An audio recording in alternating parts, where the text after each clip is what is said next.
हरे कृष्णा। राधे राधे। आप सभी पर माता रानी की कृपा दृष्टि बनी रहे। कार्तिक का महीना चल रहा है और यह पवित्र और पावन महीने में दीपदान का विशेष महत्व है।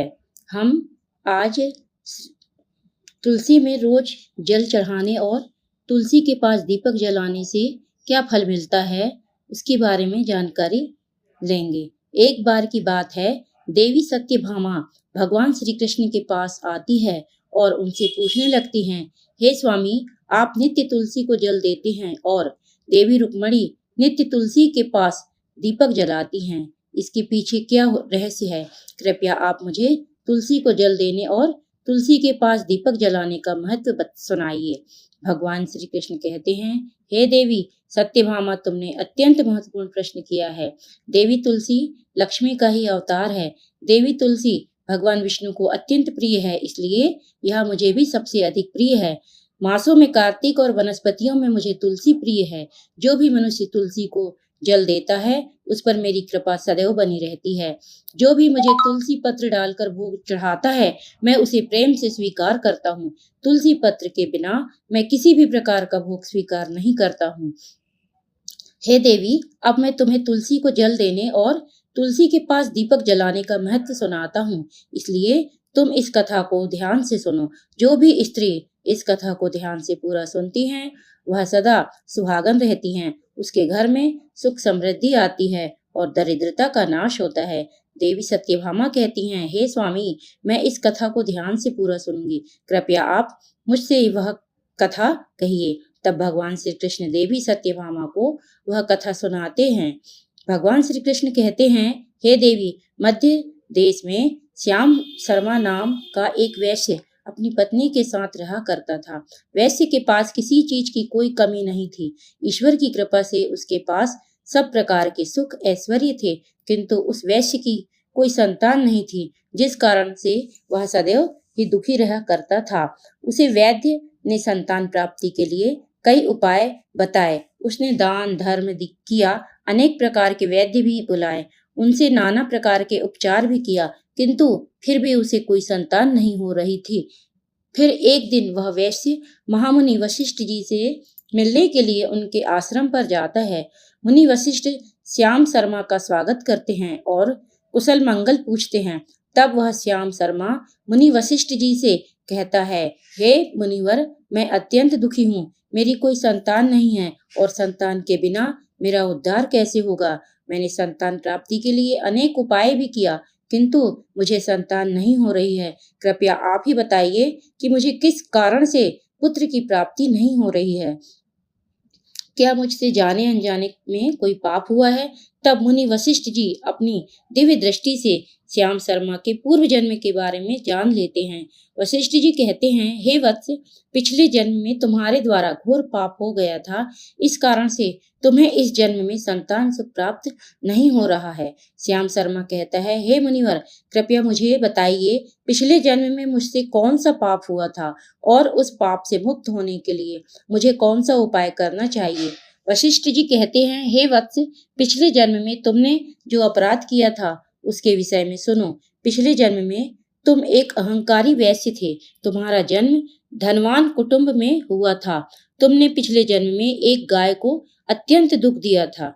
एक दिन एक गाय भूख और प्यास से व्याकुल होकर तुम्हारे द्वार पर आई थी, किंतु तुमने उस गाय को न रोटी खिलाई, न चारा खिलाया और न ही उसे जलपान कराया। तुमने बड़ी ही निर्दयता से उस गाय को अपमानित करके घर में से निकाल दिया। उस गाय ने अभी अभी बछड़े को जन्म दिया हुआ था और भूख से व्याकुल होने के कारण वह गाय वहीं पर मूर्छित होकर गिर पड़ी और उस दिन वह अपने बछड़े को दूध नहीं पिला पाई। इसीलिए इस गाय ने तुम्हें श्राप दे दिया था। इस गाय के श्राप के कारण तुम्हारी ऐसी दुर्दशा हुई है।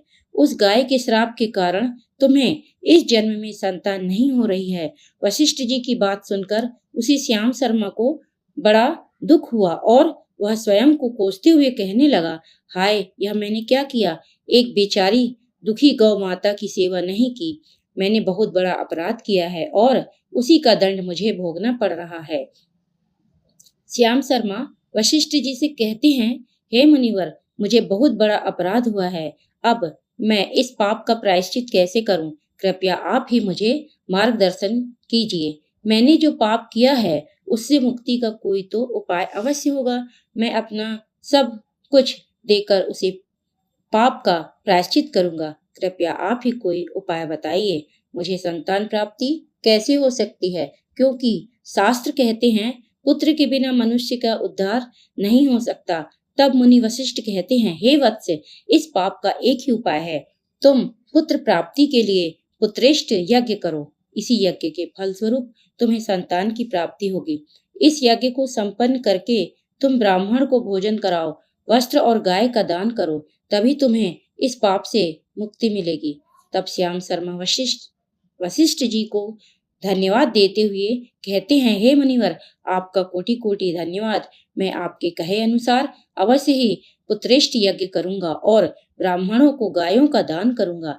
इतना कहकर वह श्याम शर्मा शीघ्रता से अपने घर पर लौट आता है और अपनी पत्नी को सारी हकीकत सुनाता है। फिर वे दोनों ही पुत्रेष्ट यज्ञ की तैयारी करते हैं। अनेक ऋषि मुनियों को निमंत्रण देकर वह श्याम शर्मा पुत्रेष्ट यज्ञ संपन्न करता है और उन ऋषि मुनियों तथा ब्राह्मणों को गाय का दान करता है। यज्ञ के संपन्न होने के पश्चात यज्ञ की आग से अग्निदेव प्रकट होते हैं और उस श्याम शर्मा से कहते हैं, हे श्याम शर्मा, आज तुम्हारा यज्ञ सफल हुआ है। तुमने पुत्र प्राप्ति के लिए यह यज्ञ किया था, इसलिए तुम्हें मेरी कृपा से एक पुत्र की प्राप्ति होगी। किंतु तुम्हारे पुत्र की आयु केवल 18 वर्ष की ही होगी और 18 वर्ष समाप्त हो जाने के पश्चात तुम्हारे पुत्र की मृत्यु हो जाएगी। इतना कहकर अग्निदेव अंतर्धान हो जाते हैं। पुत्रेष्ट यज्ञ करके और अग्निदेव से पुत्र का वरदान प्राप्त करके वह श्याम शर्मा बहुत प्रसन्न तो हुआ, किंतु उसे बड़ा दुख भी हुआ। श्याम शर्मा ने सोचा, पुत्र न होने से अच्छा है कम आयु वाला पुत्र ही ठीक है। फिर वह पहले की तरह अपने कार्य में लगा रहा। कुछ ही दिनों में के पश्चात उसकी पत्नी ने गर्भ धारण किया। श्याम शर्मा ने पुत्र के जन्म से पूर्व किए जाने वाले सभी संस्कार किया और फिर उसे एक अत्यंत सुंदर पुत्र की प्राप्ति हुई। वह बालक बड़ा ही तेजस्वी दिखाई पड़ रहा था। श्याम शर्मा ने पुत्र के जन्म के बाद किए जाने वाले भी सभी संस्कार किए और पुत्र को गुरुकुल में शिक्षा प्रदान की। श्याम शर्मा का पुत्र जैसे जैसे बड़ा होने लगा, श्याम शर्मा को बहुत अधिक चिंता सताने लगी। फिर जब वह उसका पुत्र 16 वर्ष का हुआ तो श्याम शर्मा की पत्नी ने उससे कहा, अब हमें अपने पुत्र का विवाह कर देना चाहिए। हमारा पुत्र अब विवाह के योग्य हो गया है। श्याम शर्मा ने कहा, हे प्रिय, विधि के विधान के अनुसार हमारे पुत्र की आयु केवल 18 वर्ष की ही है। 18 वर्ष के पश्चात हमारे पुत्र की मृत्यु हो जाएगी, इसलिए हमें इसका विवाह करके किसी कन्या के जीवन को बर्बाद नहीं करना चाहिए। वह तो 2 वर्षों बाद विधवा हो जाएगी, फिर उसे जीवन में अनेक कष्ट सहन करने पड़ेंगे। लेकिन श्याम शर्मा की पत्नी नहीं मानी। वह अपने पुत्र का विवाह होता देखना चाहती थी। श्याम शर्मा की पत्नी कहती है, हे नाथ, कुछ भी हो, मैं अपने पुत्र को अविवाहित मरते हुए नहीं देख सकती। हमारे पास किस चीज की कमी है? हमारी पुत्रवधू इस संपत्ति को प्राप्त करके सुखी जीवन जी सकती है। इसलिए अब आप संकोच न करें और हमारे पुत्र के लिए सुंदर कन्या की खोज करें। अपनी पत्नी के मन के आगे श्याम शर्मा की एक न चली और फिर वह पुत्र के विवाह के लिए मान गया। फिर उसने पास ही के नगर में रहने वाले एक अत्यंत गरीब वैश्य की पुत्री के साथ अपने पुत्र का विवाह संपन्न किया।